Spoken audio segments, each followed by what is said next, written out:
So, I've been thinking a lot lately about how small towns work, or maybe how they used to work, right? That's all what we want, right? A small town, then we got to act like it. Because when I was growing up in a small town, if you had a problem with somebody, you didn't post it online, you didn't gather a crowd, you didn't throw stones from behind a screen. You walked across the street, or you didn't. But either way, right, you remember that there was a real person on the other side, and that person is your neighbor, and it's wrong to share their private messages, right? They're private for a reason. Just to clarify, right, I helped this person through something very personal in the past. I didn't want to share our private conversations over the years for a few reasons, but, mostly because I didn't want the whole town to see pictures of me fat, okay? That's it.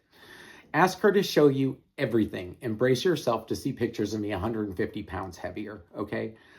That's all I'm going to say about that. But mostly, though, I've been wondering if Lincoln's forgotten that part completely, right? Kindness is for you guys. It's always appropriate.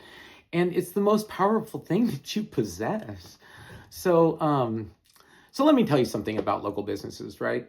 There's something fragile that our community frankly needs to protect, even if the owner is humanitarian. Okay. A local business isn't just a logo. It isn't just a Yelp or a Google or Facebook page. It isn't just a van with my daughter's name on the side. Okay. It's rent for my employees. It's my mortgage. It's payroll. It's fuel. It's showing up at somebody's house when they're stressed or grieving or overwhelmed, just to be there for them, in a time of need. I do that. It's putting your family's name on something, and hoping that your neighbors will treat it with a little care, okay? Because when you build something in a small town, you're not hiding, right? I'm right here with my home address posted online, okay? And then, sometimes you just wake up and realize that there's a version of you passed around town that you never met. I don't know that guy. A version created by people who've never called me, they've never worked with me, never knocked on my door, but somehow they feel ridiculously confident telling everybody who I am, right?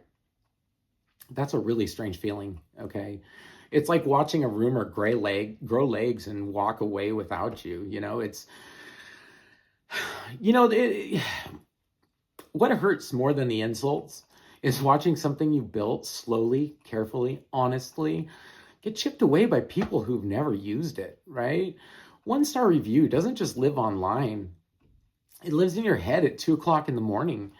It lives somewhere in the pit of your stomach when you think about your employees. It lives in that moment where you wonder if being kind was a mistake to begin with, right? I'll be honest with you.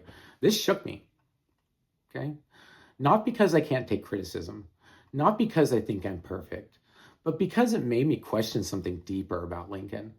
It made me wonder if kindness still matters when cruelty is so much louder, right? And that's a heavy thing to sit with, quite frankly, if you really ever do. But here's the strange part. The more I was told to stop, the more I realized why I can't, okay? So because if the price of telling local stories and highlighting good people or trying to build something positive, okay, if getting mocked for it is the price, then you know what? Then maybe that's just the cost of doing something actually matters in town. So I want to offer something tonight, okay? Not an argument, not a defense for being human, just a simple test, right? Before you post something about a local person, especially a business, before you hit share, before you pile on, ask yourself one thing. If they were standing right in front of you, would you still say it, right? Because that was a question that used to be automatic to people in small towns. And maybe it needs to be again. And that's some stuff, right? So I'm not here to shame anyone. I'm not here to call anyone out.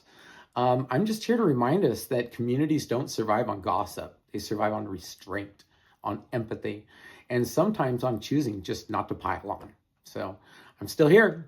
I'm still telling stories and still believing that most people quietly are indeed better than the loud ones. They proved it. And I hope we can all try to be a little more neighborly than the internet encourages us to be, right?